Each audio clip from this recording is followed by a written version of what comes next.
I don't know why you do those crossword puzzles. It's not as if you can spell worth a damn, Rusty, my partner, grumbled. They get me to improve spelling weird words. Besides, what else do you have to do all night besides helping me with this? I asked, tapping his shoulder with the thick puzzle book. We worked as deputies for a small area. Most nights, we just parked on the highway waiting for something to be called in or ticketing speeding cars. Most of the shifts went by slowly, and I took up doing crossword puzzles. Rusty was right. My spelling, it needed work. Thank God for spell checkers, but the printed pagers weren't as forgiving. I ended up asking Rusty how to spell a certain word or two at the start of the puzzle to get me going. He acted tough and grumpy, but deep down, I knew having a second person in the car beat being alone no matter how much they pestered you for a 5-letter word for 5 minutes. I would have liked our job to be boring forever, but in the first 3 weeks of working, I discovered that things lurked in the dark. We had come across something I still wasn't entirely sure of, and Rusty didn't want to overly explain it because he didn't want to scare off his new partner, or he didn't fully understand it either, though he did mention that supernatural occurrences didn't happen often and we should be in the clear for a while. A sound tore through the night, followed by a car flashing by where we parked, swerving and darting all over the road. A second later, a call came over the radio saying a drunk driver had been reported heading our way. I called over to say we were in pursuit, and Rusty gunned it. He always drove, and in this case, I felt happy he did. The driver got spooked by a cop car suddenly pulling out from behind them. They did the dumbest thing possible and went as fast as their beat-up car would let them. Rusty stayed back a little way to be safe. If this car slammed on the brakes, we didn't want to ram into them. With drunk drivers, their actions were unpredictable. We followed the car on a wide turn, and it disappeared for a second. When we came around, we saw the tail end of the crash. A large white figure darted out into the road, stopping in front of the car. The driver didn't have a chance to avoid the shape. The car hit the figure, then went off the road into the trees. We drove by, unable to stop in time. When we passed the shape, I saw it looked like the same kind of creature we came across a week ago. Pale white arms scattered on the road and blood covering the asphalt. Rusty pulled off to the side of the road a bit away from the crashed car. We both got out. He went towards the creature's remains and I went towards the car. The front end smashed, but the driver door opened with blood coming from it. From the looks of things, the driver got out and stumbled into the woods. They needed medical treatment right away. I heard Rusty shouting for me to stop. My beating heart and breathing heavy from running made it impossible to hear his words. "Sam, don't!" I caught that much just before my foot hit the grass off the road. Then, nothing. The entire world changed in a blink of an eye, causing me to stumble. I tripped directly into a tree that had not been in front of me a second ago. The world so dark without the lights of our car. Grabbing the flashlight off my belt, I looked around trying to see what the hell just happened. I stood in the middle of the woods. That did not make any sense. I'd just been on the road and shouldn't have gotten this deep into the trees. I called out Rusty's name, hoping he heard me. My light caught a color that made my heart sink. Blood covered the leaves that littered the ground. I thought of the driver at once. There wasn't that much blood, but enough to make me worry and follow the trail. Low mist crept through the trees, which didn't make the place look any less unnerving. I walked, trying to stay as silent as possible. Maybe I should have asked for a transfer. I couldn't dwell on that kind of thinking and needed to focus on finding the injured person so we could get out of here.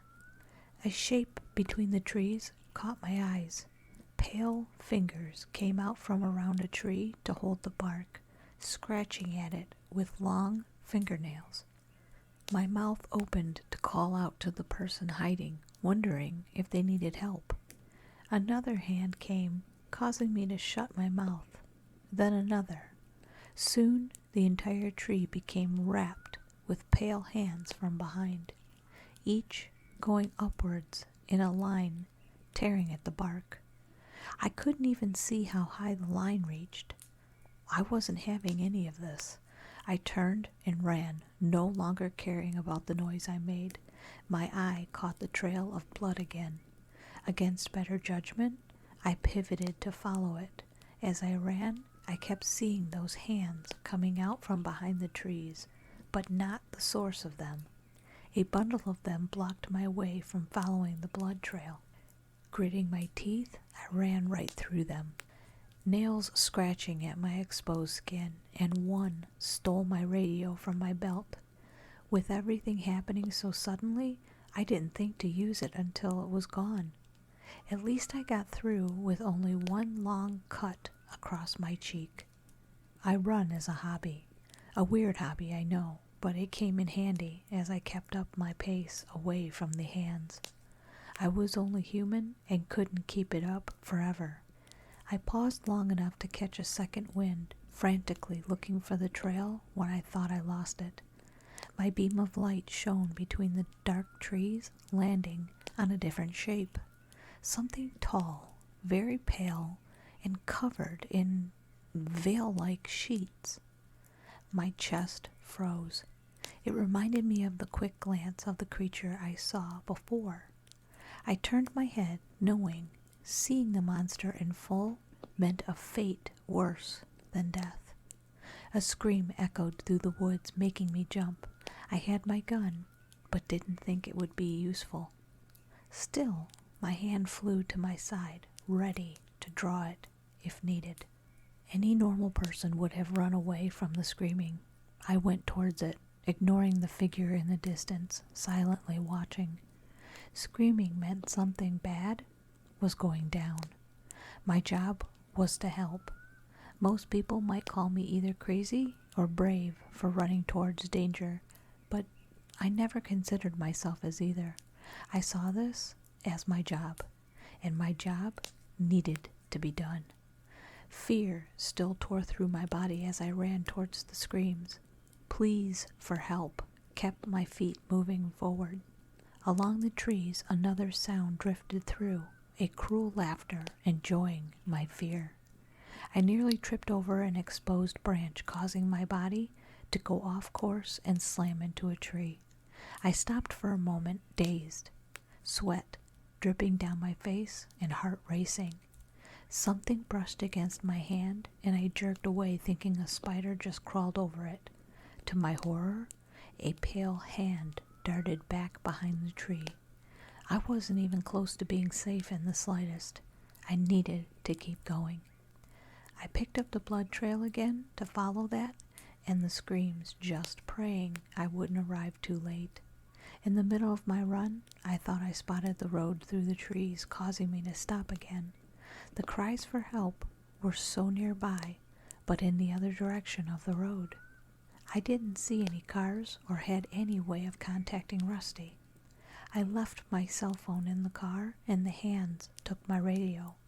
I could save myself or keep trying to find the person in the woods. Regretfully, I stuck to my job. "I'm close by. Please yell if you can hear me," I shouted, my flashlight scanning the trees with a shaking hand. I didn't hear the person, but caught sight of them. They were on the ground a few feet away, bloody, with clothing torn. I shouted when a pair of hands grabbed them, dragging the person deeper into the woods. I ran as fast as my legs would carry me, and that wasn't good enough. Knowing I wouldn't get to the person on time, I dove forwards, skidding across the rough ground. My fingertips touched theirs, but a hand grabbed my ankle to pull me away so fast I couldn't react. My entire body tossed aside with that same cackling laugh coming from the woods. I stood up, fuming, seeing red. I got turned around when I was thrown and didn't have the slightest clue where the injured person got dragged off to. "Stop messing around and show yourself," I shouted into the woods, voice becoming hoarse. "That person needs treatment, you bastard." I stood waiting for a response, chest heaving with each breath. A twig snapped behind me, and I lost any sense of bravery I once had, the cold air stinging my sweaty face, making my shoulders shake. I listened for more footsteps. When none came, I started running again. In a few steps, a set of powerful hands grabbed me from behind. I shut my eyes just in time. Those hands kept me in place and tilted my head back, forcing me to look upwards if I kept my eyes open. "Oh, how quick of you. Here I wanted to keep you in these woods. Do me a favor and open your eyes for a few seconds." The low, raspy voice let out a laugh that made my entire body react in a negative way. My teeth chatted, but I kept my eyes shut and waited in the darkness for this monster to do something.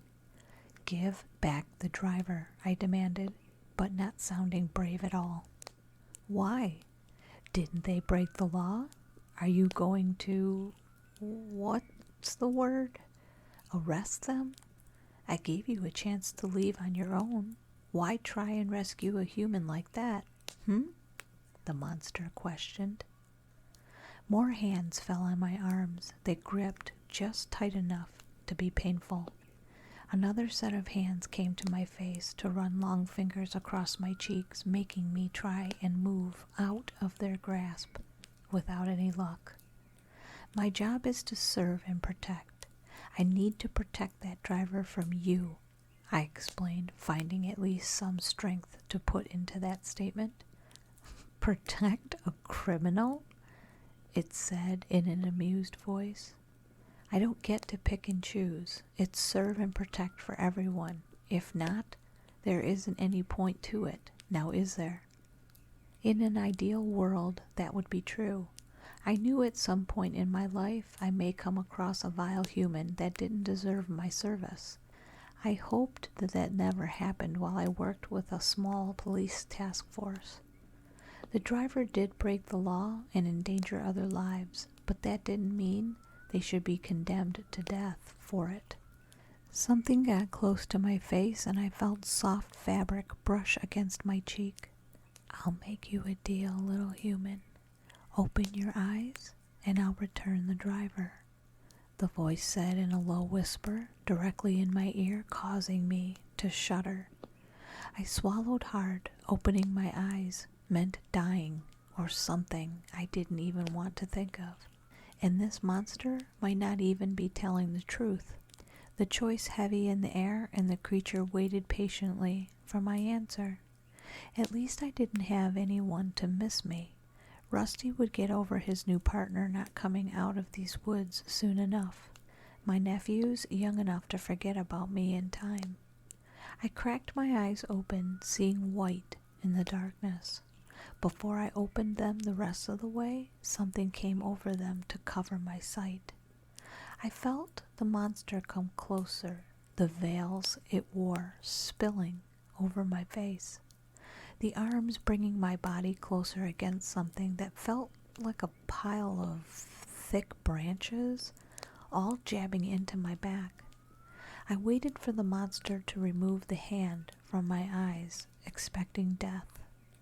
Then a soft feeling came to my forehead, as if something had been pressing to it. "What a silly little thing you are. Didn't even try to bargain. Taking you now, simply a waste. I'll enjoy tormenting you, but for now, you held up your end of the deal. You may leave." All those hands fell onto my back and pushed me forwards. Something happened to all the strength in my body. I fell forwards, completely limp, smashing my face into a ground much harder than the forest ground. I stayed on the ground, dazed, and pain slowly coming in waves. A rough set of arms picked me up and back to my feet. Rusty shoved some napkins against my bloody nose, trying to clean my face up. He wasn't very gentle, and I think he made it worse. What in fuck's name happened? He demanded. I knew he was angry that I ran off into the woods. Well, I stepped on the grass, but that counted, so I'd been snatched up by the forest. He was shocked I came out alive. I shook my head of the hazy feeling to look around for the driver. I found myself standing on the empty highway, the car still crashed against the tree, and our cruiser flashing lights off to the side.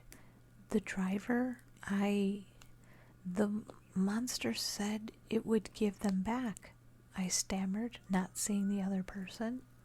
On cue, the monster held up its end of the deal. A loud crack rang out when a shape literally fell from the sky. Rusty jumped away from cursing. No one could blame him for that. I collapsed back to the ground, seeing a broken body of the person I'd wanted to save. If they were alive before the fall, the hard ground took care of that. Blue and red lights colored the silent scene, and Rusty needed to drag me to my feet again. He let me sit in the car, trying to process everything that happened. Due to the stretch of road being home to some supernatural creatures, people were in place to clean up the mess they caused. The body was taken and returned to the family to be buried. The cause of death listed as a car crash due to the man drinking and driving. Our dash cam didn't record much past us driving by the mangled car due to manufacturing issues. At least that's what was released. In truth, when the forest took me, all the electronics in the area got fried. I needed a new phone, and Rusty told me I needed to get used to that sort of thing when dealing with this job. My partner suggested I take a day off. I refused. The morning after the accident, I was coming out of the station at the end of my shift, ready to go home and then go to work that night. On my way out, I ran into someone I expected not to see again. The white-haired child from before.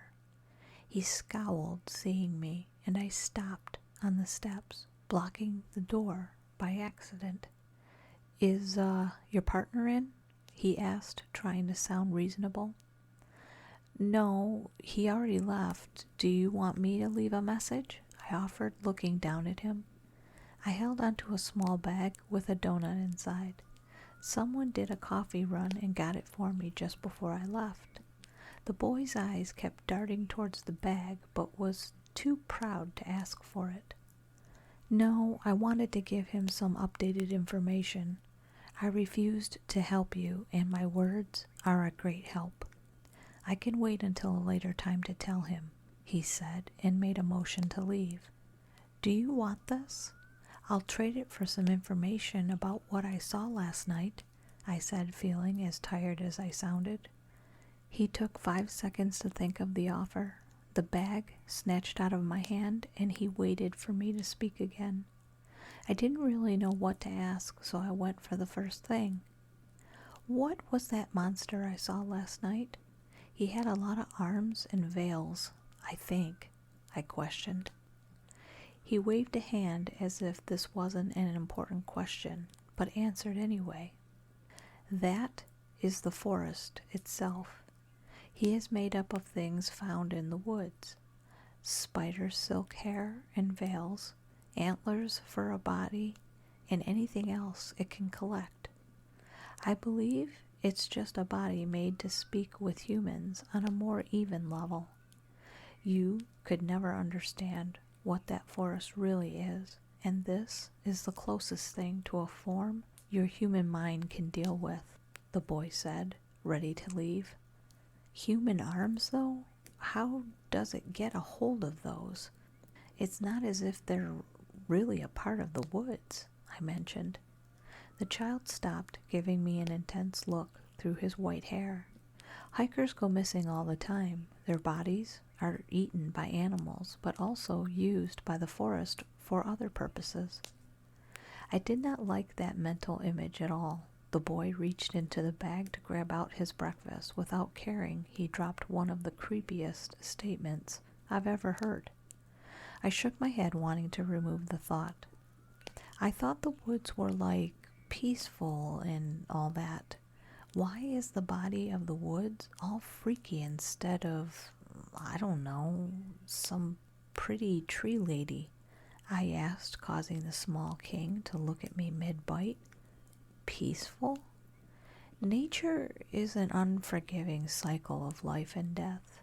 You should not place your human ideals upon it. He went back to eating, and I got tempted to pat his head again. No matter how hard he tried sounding like this big scary king, he really just looked like any other good kid. He noticed my hand raising slightly and backed away before I could reach him. I'll give you a free warning. You need to leave now, or you'll be unable to the next time you encounter something supernatural. You have a hint of the forest smell on you. The more often you encounter things of the night, the more likely you'll become a target of them. Now that you are aware of them, you cannot go back to how it was before. You can only try and find a place where they are less common. Save yourself now, or risk being devoured the next time the forest turns an eye towards you. His tone dark and statements grim. I was scared of what he said, and yet I couldn't take it entirely seriously because he had a bit of the chocolate glaze on the corner of his mouth. I reached out to clean it off with the cuff of my sleeve, causing him to get angry with me again. "What's your name? Rusty never told me," I asked the boy, who fumed, face red. "Eli, don't treat me like a child," he shouted, then realized his mistake. Rusty didn't tell me his name because he knew how I would react to it. My face lit up and smile grew wide. With another groan of anger, the small boy started stomping away, trying to look at my expression. "Eli is a cute name," I called after him. "Eat it." I made a very powerful enemy that day, and yet I didn't care. I needed to hide treats in our car in case we see him again. Rusty is going to kill me, though, for how I treated Eli. I just couldn't help it. Cute kids should be treated as such. I felt a little sorry for the boy for being in his position. He tried so hard to act like an adult. He really should be in school having fun with friends, not running around alone dealing with monsters. I was aware that what Eli said was true. If I stayed working this job, I risked my life. Then again, I knew there was always a risk when I became a deputy. Now, I just added a new option of how I could be killed on the list. I left the station more worried about how Rusty would ream me out for any actions that morning than any kind of supernatural threat.